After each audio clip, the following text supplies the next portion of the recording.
C'est Romain Dobry qui est avec nous pour entamer cette édition, comme chaque lundi à 12h30 pour le plan de trading de la semaine avec Bourse Direct. Romain, membre de la cellule info d'experts de Bourse Direct. Bonjour et bienvenue Romain. Bonjour Grégoire. Bon, on s'est vu vendredi à l'issue de l'échéance trimestrielle, à l'issue d'une séquence compliquée pour les marchés actions en Europe notamment. Force est de constater que cette séquence se poursuit en ce début de semaine avec des niveaux testés voire cassés qui commencent à être des niveaux importants. Ouais, sur des niveaux très importants, et ils sont cassés. Maintenant, alors ils sont cassés sur un début de semaine, c'est jamais très bon signe, mais on passe sous tous les indices quasiment. On va le voir, pas tout à fait encore sur les indices américains, mais sous des niveaux de support importants. Et effectivement, le trading range qu'on espérait être la meilleure solution, la meilleure tenue de marché pour les semaines à venir est en train de rompre. On a un peu tous les vents contraires. Hein. La saisonnalité, on sait que le mois de septembre est le pire mois sur les marchés, ça se confirme. La hausse des taux, évidemment, tout le contexte pèse évidemment aussi de son poids sur ces éléments-là. Et on le voit sur pas mal de valeurs. Il y a une vraie purge qui se met en place. On espérait une mini-capitulation il y a une dizaine de jours. Elle se poursuit sur les small et mid-caps. On voit des valeurs comme Cogra, qui étaient des petites valeurs, mais qui est dans des secteurs forts, puisque c'était sur l'énergétique. Cogra, c'est des granulats de bois. Donc, c'était une valeur qui était passée de 4,20 € à plus de 19 € et qui perd 30% en quelques séances. Et puis, les valeurs fortes... Donc là, c'est un exemple intéressant. Il y a des convictions qui lâchent. Il y a des convictions qui lâchent, des prises de bénéfices, des sorties, et des sorties brutales. C'est-à-dire que 35% dont je parle, c'est en quelques séances. Hein. iPay, on en parlait vendredi soir, elle a perdu plus de 40% maintenant sur quelques séances. Sur les terminaux de paiement, c'est un modèle qui fonctionne. Il n'y a pas de remise en cause ou voilà. Mais il y a ce qu'on pressent et ce que FedEx a confirmé vendredi, cette vague possible de profit warning qui pèse vraiment sur les marchés et sur les indices. On a même des stars comme Morel et Pron qui était vraiment la valeur forte des derniers mois qui baisse assez significativement. Esso beaucoup plus, elle a perdu 35% depuis ses points hauts, depuis la publication de ses résultats quasiment en 4 ou 5 séances. Donc ce sont vraiment tout un ensemble de valeurs qui tenaient bien et qui avaient le vent en poupe et pour lesquelles les opérateurs commencent à dégager, à prendre du bénéfice. Et on est en train de revenir sous des niveaux de prix qui sont dangereux. En plus, avec une position ouverte à la vente, short, qui prédomine clairement. On a bien sûr l'Eurostoxx, on a baissé de plus de 7,5% depuis la dernière échéance du mois d'août, donc depuis le 19 août, et la position ouverte a augmenté de 14%. Sur le CAC 40, c'est moins flagrant, mais on a une position ouverte qui est très très faible, 240 000 contrats futurs ouverts. C'est quasiment un des plus bas niveaux que j'ai pu enregistrer sur la position ouverte sur le CAC 40 depuis que je la relève en 6 ans. C'est-à-dire que les opérateurs sont complètement en retrait. En revanche, en contrepartie de ça, on a quand même de la couverture dans les portefeuilles, mais avec des positions ouvertes qui sont de la moitié de celles habituelles. C'est-à-dire qu'on n'a plus vraiment besoin de couvrir parce qu'on est vraiment en retrait, vraiment en cash. Je ne parle pas des niveaux de décollecte sur l'Europe, etc., qui pèsent aussi, et encore, 20 semaines de décollecte d'affilée sur l'Europe. Voilà, on a un tableau qui est... Ouais, assez noir, mais qui ne constitue pas une limite, justement, à la baisse à ce stade. C'est le risque. C'est rampant. En fait, il n'y a pas eu ce sell-off, cette vraie purge de marché. On reste technique, on va le voir sur les graphiques, on reste technique encore.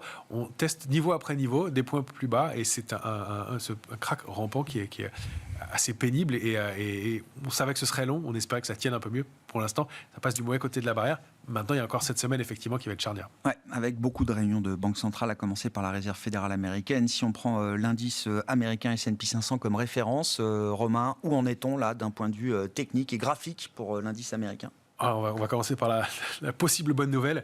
On a rompu le canal haussier, on est passé à la borne basse. Alors, j'ai un peu étendu les bornes du trading range parce que on revient sur des niveaux d'alerte de long terme qui sont importants, qui sont très bien travaillés. Et on l'avait évoqué à l'ouverture du gap baissier du 22 août dernier. On avait dit que ce serait probablement déjà un gros plafond de verre et que le gap baissier qui avait été ouvert le 13 juin serait notre borne basse. Quand je vous dis que ça reste technique, on est allé au plus bas de la semaine dernière à 3838, tester le bas du gap baissier du 13 juin. Donc c'est un marché qui reste hyper technique au point près et qui a rebondi en fin de semaine. La peut-être bonne nouvelle, ça s'annonce pas très bien pour l'ouverture vu l'orientation des futurs américains, mais c'est qu'on a eu ce marteau. Ce marteau, c'est en bas de marché, un possible signal de retournement. La bougie est parfaite, ouverture, clôture un petit peu plus bas, mais un tout petit corps et une grande mèche en bas qui traduit que le fait qu'en fin de séance, les acheteurs se sont manifestés, ont repris la main. Alors pour l'instant, les futurs n'indiquent pas ça, mais voilà, on est sur ce niveau d'alerte, 3810, 3838, ça va être notre benchmark. La bonne nouvelle, si on veut, c'est qu'on avait 14% de baisse sous les pieds la semaine dernière, 14 à 15% de baisse sous les pieds la semaine dernière. Il ne reste plus Il y en a que un peu 10% moins maintenant. Oui, c'est ça. sur les niveaux de clôture de vendredi. Ça reste quand même des niveaux de baisse qui pourraient être assez marqués et peut-être un mouvement assez violent. Encore une fois, un marché qui est très creux. Pour l'instant, ça se passe de façon assez canalisée. Il faudra intégrer au moins 3901 et surtout 3961 pour invalider le mouvement de baisse en cours. Et puis on est en train, on le voit bien, d'entamer cette zone d'accumulation du mois de juin-juillet dans laquelle les opérateurs avaient payé. Et donc il faut comprendre que psychologiquement, ceux qui avaient acheté sur ces niveaux-là commencent à ne gagnent plus et commencent à se demander s'il faut des boucles ou non. Donc on n'est pas loin de décrocher si on ne réagit pas très vite. Bon, moment make or break. On verra effectivement comment les investisseurs réagissent à la situation du S&P 500 et si cette situation technique appelle une réaction positive de la part des investisseurs.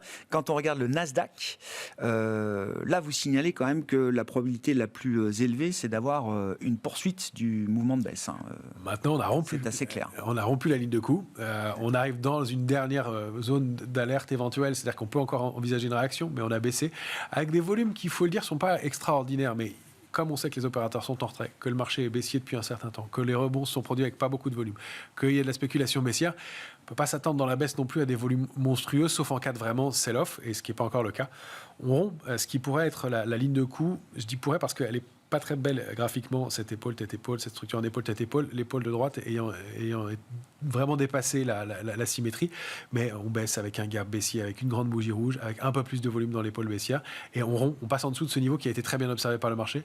On rompt aussi la ligne de tendance haussière de court terme que vous avez en noir, et on s'arrête pour l'instant tout juste sur le bas du canal baissier qui était en violet, l'ancien canal baissier qu'on avait débordé fin juillet et qui était actif depuis novembre dernier. Donc c'est vraiment le dernier sursis qu'on peut espérer au-delà de 11 560, mais d'être passé sous 11 826, c'est pas bon signe. La zone cible, on la voit, elle est une dizaine de pourcents en dessous, 10 166, 10 040.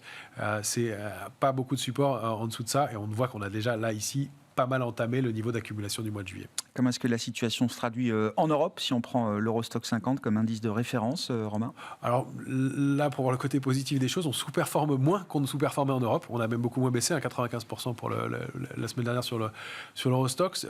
On tient mieux, mais on avait beaucoup moins progressé, et donc on revient sur cette zone d'accumulation. Là, on est toujours au-delà de 3450 à l'instant où on se parle sur l'Eurostoxx. C'est toujours le niveau d'alerte qui va être à défendre. On voit que le trend est baissier, et il n'y a pas beaucoup plus d'éléments à apporter à cette heure-là sur l'indice. Soit ça passe, soit ça casse, mais on est quand même bien à la main des marchés américains, évidemment, et pour l'instant, l'orientation n'est pas terrible. On le disait vendredi également, à l'occasion du débrief de l'échéance trimestrielle, je crois que c'était Philippe Béchade qui le soulevait.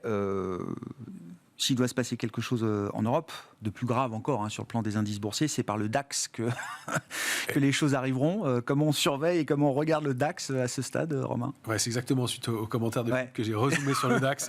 Parce que les problèmes viennent de l'Allemagne. On le regardait moins parce qu'il sous-performe encore plus que les autres. 12% dans le rebond de l'été contre 24% pour le Nasdaq. C'était vraiment l'indice le plus faible. Il est en train de rompre cette oblique que vous avez en noir haussière, là, qui est au niveau de l'alerte de long terme, qui a été 4 fois testé. C'est un graphique en hebdomadaire, donc 4 semaines depuis juillet.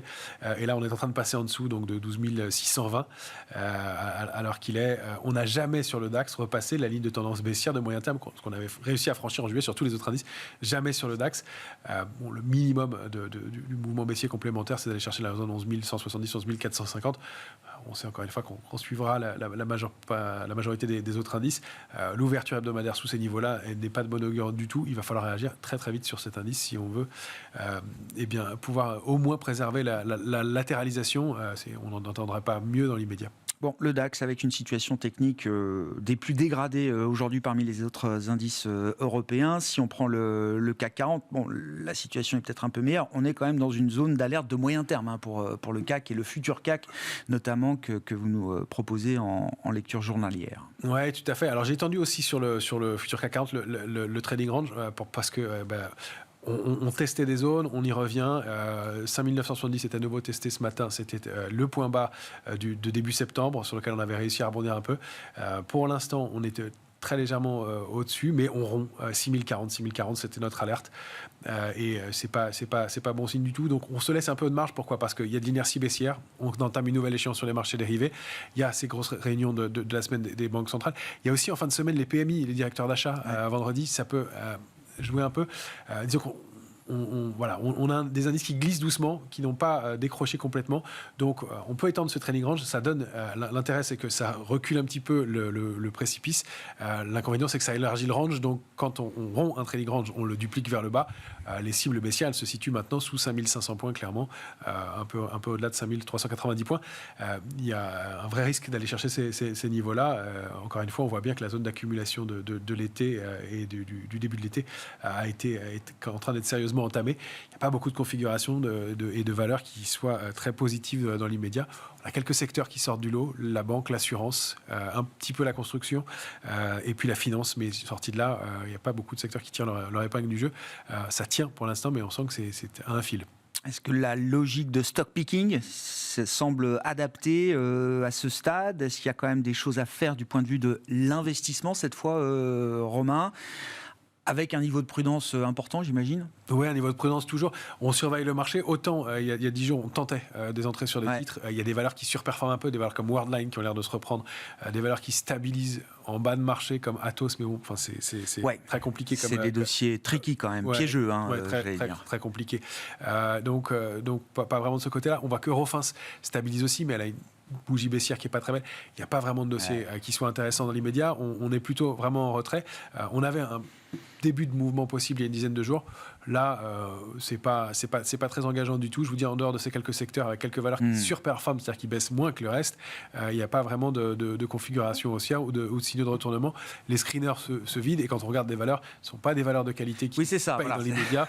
Il y a quelques dossiers spéculatifs qui remontent par moment, mais quand on voit que même le secteur des valeurs pétrolières pèse, c'est compliqué.